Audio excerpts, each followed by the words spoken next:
Cosmic horror is most likely a term you've heard before, or many times if you are interested in the stranger side of fiction. But just what is cosmic horror? And why does it have such a strong fandom even though there's little representation of it in movies and TV shows?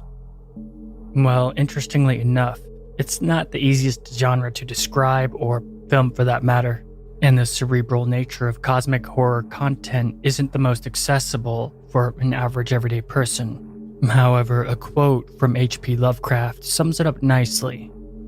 "The oldest and strongest emotion of mankind is fear, and the oldest and strongest kind of fear is fear of the unknown." So, though anyone and everyone can feel and appreciate horror movies, it takes someone with imagination to appreciate cosmic horror. It takes no intellect or imagination to consume gore porn, jump scare simulators, and slashers, with modern filmmakers thinking a movie is better the more senseless violence that they pump into it and call it a day. No, cosmic horror demands more than mindless stimuli to appreciate. The greater the imagination, the more one can paint their own canvas of the unknown. And if you look at Lovecraft in his private life, the man was literally scared to death of everything. And he had a formidable imagination. So it's no wonder that his work has changed the nature of fiction forever.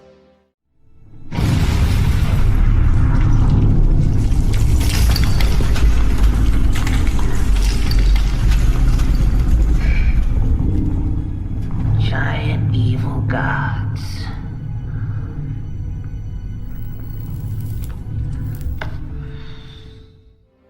In truth, humanity is infantile in its knowledge of existence, and what we don't know is so vastly more than what we do know, there is no point of even comparing the two. Humanity's accumulated knowledge is less than a grain of sand at the beach when compared to all the sand in all the oceans of the entire planet combined. We have only begun to wake up and advance to anything resembling an understanding of the universe. Humans are arrogant, semi-intelligent primates, but everyone has to start somewhere. And it's cosmic horror that takes this false sense of security we as a species have built around us and annihilates it in the most intimate way possible. Humans love to label and categorize everything to give us a false sense of control. But what happens when a person is introduced to something that doesn't care about their little preconceived notions about reality, the human race, and the cosmos itself? This is the essence of cosmic horror. It completely eviscerates everything we think we know and reveals our existence's genuinely terrifying unknown nature and naive views of the world. So it's no wonder that most protagonists in cosmic horror either become consumed in insanity or suffer a fate worse than death. The most merciful thing in the world, I think, is the inability of the human mind to correlate all its contents. The only real salvation or thing that can protect somebody in cosmic horror is ignorance. The more knowledge gained, the closer to doom or madness. After all, what would happen if you encountered something that defied the very laws of nature, or defied physics or gravity? They are merely humanity's laws of understanding anyway. But what would such a situation do to your mind? That's a question worth pondering. How much do you think your mind would be able to handle before it just breaks down? Cosmic horror takes this subconscious fear and brings it from the shadows into the light.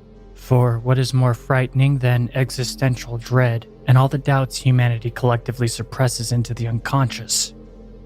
But of course, this subgenre still has all the things that draw people to the horror genre in general, with enough blood and guts to satisfy any gorehound. Body horror particularly plays a prominent role. The thing is though, this isn't the point. It's just an added side effect and the icing on the cake. The monsters of cosmic horror are so beyond ordinary humans. It's like comparing a person to an ant.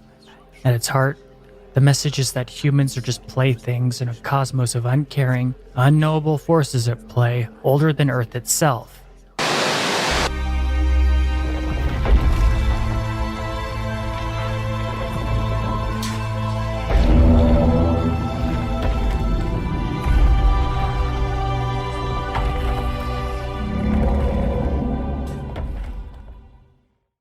The eldritch abominations roaming the dark vastness of space and time were beyond ancient before a human even learned how to make a fire.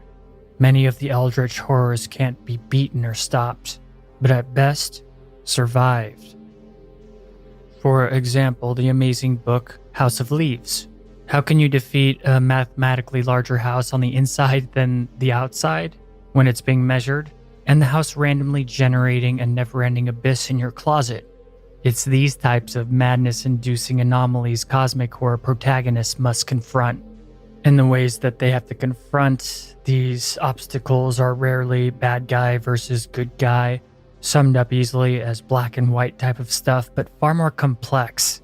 The terror of this subgenre revolves around pure, unadulterated existential dread and the sheer insignificance of our existence. The themes are more psychological in nature, with a heavy lean into supernatural, paranormal, and metaphysical undertones. The occult is often a repeating plot beat, with secret cults conducting heinous crimes in the background. Murderous madmen stalk from the shadows, and everyone seems to be a part of a conspiracy.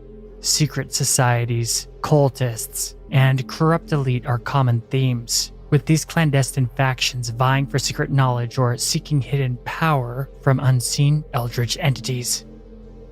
With paranoia and distrust comes isolation, because characters often find themselves alone. Either no one believes their stories or they are unwelcome and treated with prejudice. Cosmic horror protagonists are often outsiders, just like Lovecraft, and draw ridicule from the ordinary population. So characters often find themselves against impossible odds and alone, with their sanity slowly dissipating throughout a story. In the end, reality and hallucination are indecipherable from one another. I have seen the dark universe yawning, where the black planets roll without aim, where they roll in their horror unheeded, without knowledge or luster or name. There are no typical happy endings in the cosmic horror genre, and most of the protagonists make it out insane if they make it out alive at all. Anxiety slowly creeps up to greater and greater heights, usually culminating in the destruction of how the characters view reality and their place within it. In my opinion, cosmic horror reveals a very real truth humanity refuses to look at or accept, but at the same time goes overboard into complete nihilism at times. But then again, that's half the fun. Overall though, cosmic horror is a subgenre of science fiction with overlapping horror elements. Much is indescribable and allows the depths of our imagination to conjure up nightmarish visuals. As stated in the name, the horror is cosmic, and the insignificance of our existence is laid bare for all to see. I got him, the monster. What? There's something down there. I saw it. They're held me down. What? Shit. Adam, oh! Oh!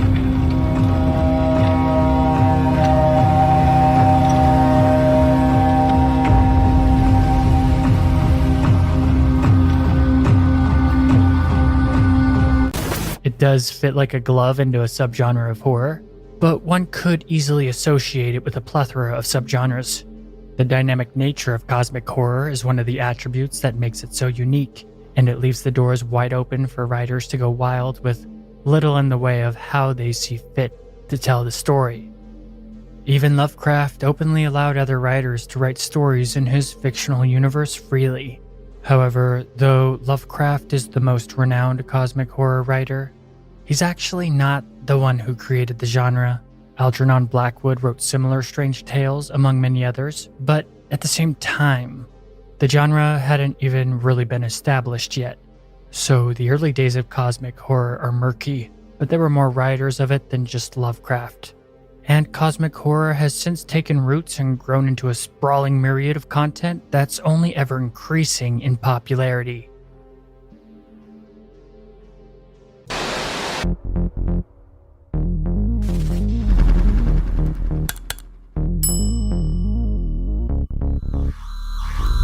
Thanks for watching. Did you know 80% of our viewers are not subscribed? If you enjoyed the video and think we've earned your sub, Please help the channel grow by clicking the subscribe button. And don't forget to like and share to please the algorithm gods.